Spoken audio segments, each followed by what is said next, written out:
അഹമ്മദാബാദ് വിമാന ദുരന്തത്തിന്റെ പ്രാഥമിക അന്വേഷണ റിപ്പോർട്ട് തുറത്ത് അപകട കാരണം ഡ്രീം ലൈനർ വിമാനത്തിന്റെ വൈദ്യുതി സംവിധാനം നിലച്ചത്. പറന്നുയർന്ന ഉടൻ എഞ്ചിനുകളുടെ പ്രവർത്തനം നിലച്ചു. എഞ്ചിനിലേക്ക് ഇന്ധനം നൽകുന്ന സ്വിച്ചുകൾ ഓഫായിരുന്നുവെന്നും റിപ്പോർട്ടിൽ. സ്വിച്ചുകൾ വീണ്ടും പ്രവർത്തിപ്പിച്ചു.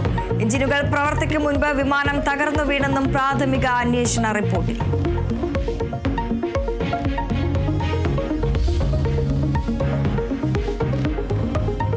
സർവകലാശാലയിൽ ഭരണസ്തംഭനം. VC സിൻഡിക്കേറ്റ് പോരും മുറുകുന്നു.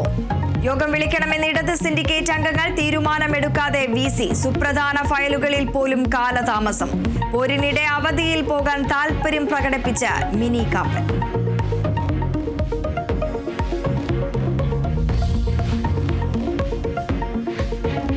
വിഭാഗീയ പ്രശ്നം പരിഹരിക്കാൻ പുതിയ ഫോർമുലയുമായി കേരള BJP.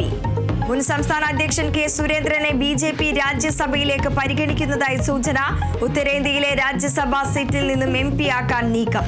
പുത്തൻ ഫോർമുല ഭാരവാഹി തെരഞ്ഞെടുപ്പിന് പിന്നാലെ.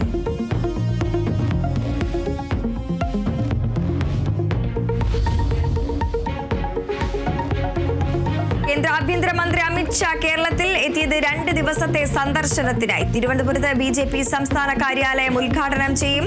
പുത്തരിക്കണ്ടം മൈതാനത്തെ പൊതുപരിപാടിയിലും പങ്കെടുക്കും.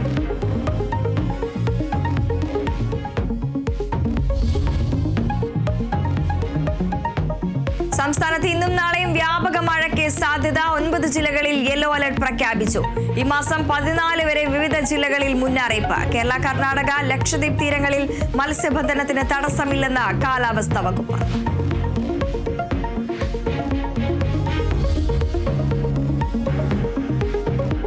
ഇന്ത്യ-ഇംഗ്ലണ്ട് 3-ാം ടെസ്റ്റിൽ ഇന്ത്യ ഭേദപ്പെട്ട നിലയിൽ. 2-ാം ദിനം കളി അവസാനിപ്പിച്ചപ്പോൾ ഇന്ത്യ 3 വിക്കറ്റിന് 145 റൺസ് എന്ന നിലയിൽ.